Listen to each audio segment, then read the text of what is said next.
Hey everybody, I'm Cece Tennille, and I have the esteemed pleasure of working with the team at Richards Reddick Realty to produce Real Estate Real Talk. Today's show is going to be a little different.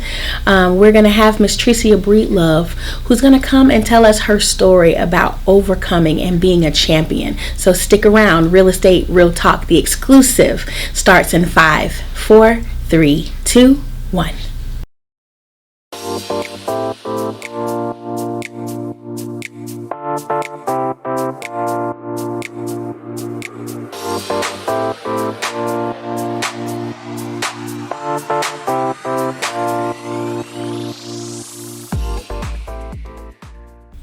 Hello everyone, and welcome to Real Estate Real Talk. Now today's show is going to be a little different because this is a Real Estate Real Talk exclusive interview. Of course, I have Sarah Rivers with me. Say hey, Sarah. Hey. And I have Tricia Breedlove with me today. Now, you might remember Tricia because she's been here before. And let me just tell you why I wanted to make sure that you were here. I was flipping through my Facebook page one day, and you put up a picture of yourself. And you said, look at where you had come from and where you were today. And it was a picture of you actually in a prison uniform. And I said, we got to have her back again. Because there's so many times when people feel like if you take one misstep that it's all over. And I thought that this story would be so good where we can say that you can take a misstep and just as long as you keep moving forward, you can still arrive at your goals. So welcome. And I wanted to just sit and talk with you a little bit about that. Okay. Yes. Thank you for coming back. I obviously loved your vibe from the very first time I met you. Yes. And I saw the same post she saw and I was like, I can't wait to have her back. Yes. Okay, so go ahead and just tell us your story, Tricia. Well, as most people are, I was a young mom, so I had children to take care of, and I'd do anything that needed to be done to take care of my children. Yes. Which ended me in prison. I ended up in prison. Yes. I did 3 years. In that time, I went to school for cosmetology. I came home, got my cosmetology license. I swore I was going to be a cosmetologist and open up a salon, which I still have my cosmetology license. But it wasn't the right move for me. I ended up running into my husband. He was in the septic industry. Me and him tried a couple other businesses along the way, kind of failed at them, and then realized we need to do something that we're good at. And he's good at septic. So I went to school for computers. He continued doing what he was doing. We built a truck, and we pushed each other up. We've had our septic business for 8 years now. Well, that's the quick version of it. That is the quick version. But I wanted to talk about you as a woman. Yeah. I mean, what gave you that energy to do this, to pull yourself up and make this change, not to give up? You know, because a lot of people would give up. So, right. Yeah, what was that process for you? You know what? We talked a little bit off air. You said that the support system. Yes. Yeah. Parents. I had my mom there the whole time. And when I did come home, she was going through a lot of, difficulties and stuff like that. So really at the end of the day, taking care of my children and my mother is the reason for everything. My husband just popped up. Well, he was my husband at the time. He popped up out of nowhere in the middle of me trying to fix myself and better myself. And we bettered each other completely. So really it has a lot to do with the people that you have around you. The people that you keep around you. And then the not giving up really has to do with it's a personal thing. It's inside. You have to know that there's better for you, there's better for your family, and you just have to know that there's a better situation. It's really, at the end of the day, everybody is one misstep from prison. All you have to do is make one mistake and you can lose everything. Especially the culture that we're living in now, the cancel culture and stuff. It's this could happen at any time to anyone. Someone could make an accusation or say something about you. And I was in there with grandmothers, people you'd never expect to see. And they're in there for one mistake. And most people come home and they forget that you can move forward because they think of everything that holds them back. When at the end of the day, there's so many things that push you up. Because now you have an opportunity to show people that you could do better than what you did.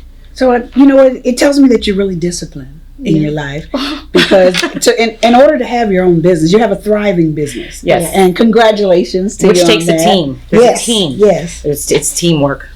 So have you always been an entrepreneur? No, it kind of fell in our laps. Once I finished school and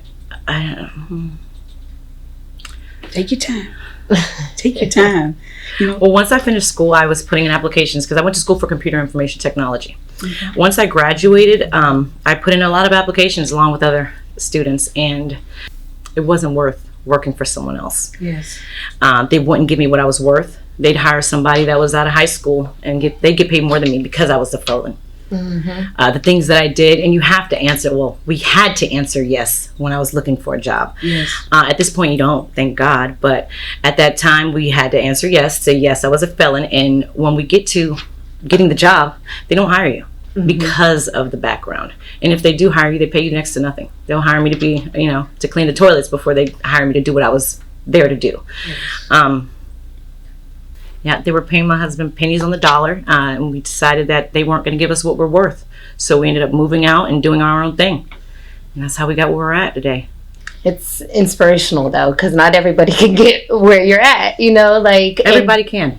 I believe that. All it takes is willpower, hard work, and some discipline. And discipline. A little bit of discipline. And that is why I thought it was so important, because this show is about real estate, but it's also about us, helping each other as second chances. It's about, I thought this could be inspirational to anyone, not just if someone is in prison. It could be coming out of, some people feel that way if they come out of a bad marriage. Exactly, how you pick yourself up. Yes. Mm-hmm. How you pick yourself up and say, I'm going to make this, that's the actual lemon. You make lemonade out of lemonade. Right. You know what I'm saying? You've literally done that. Yeah. So I find your story so inspirational. If you, if somebody's out there right now that's kind of stumbling in life and they are ready to pick themselves up, what advice would you give them? Block out the distractions. Go after whatever you believe you could do, because whatever you believe is what's going to happen. And don't quit. Really, at the end of the day, the only people that lose are the ones that quit. I have one last question for you. If you could talk to the girl that's on the photo on Facebook, what would you say to her? Go back in time and talk to her. I can say you could do whatever you put your mind to. The world is at your fingertips, and the sky is not the limit. It's just the view. I love it. I'm so happy that you were here with us today. I think that this story needed to be told. It has value, and we all need to know that, like they said, they're one check away from homelessness. We're one step away from something that can get us off track if we take a misstep. Absolutely. And I want to applaud you for being brave enough to tell this story that might be able to help someone else that's sitting out there thinking that they cannot do this too. And thank you for showing not only me, but everybody else that you can make mistakes and you could come back better from it. Amen. You had to learn from your mistakes and you came back and you're awesome. You're amazing. And thank you. Yeah, absolutely. And thank you for coming to share. So now let me brag on you one more time. Go ahead and tell us about that company now that we run. Because we're boss chicken today, okay? Boss chicken. I done made a new word, okay? So tell us about that company that you and your husband have built. We own Clear Flow Septic. It's a septic company. We do septic lift stations, drain fills, grease traps, all that nasty stuff we take care of. As Susan would say, I'm the poop lady. Okay. Call us if you have any septic issues at all. Great. Well, that's going to be a wrap. I hope that this has inspired someone today because, hey, this was a lot of good stuff that we learned today. And we will see you next time on Real Estate Real Talk. Did I got a tear? It's not a tear, right?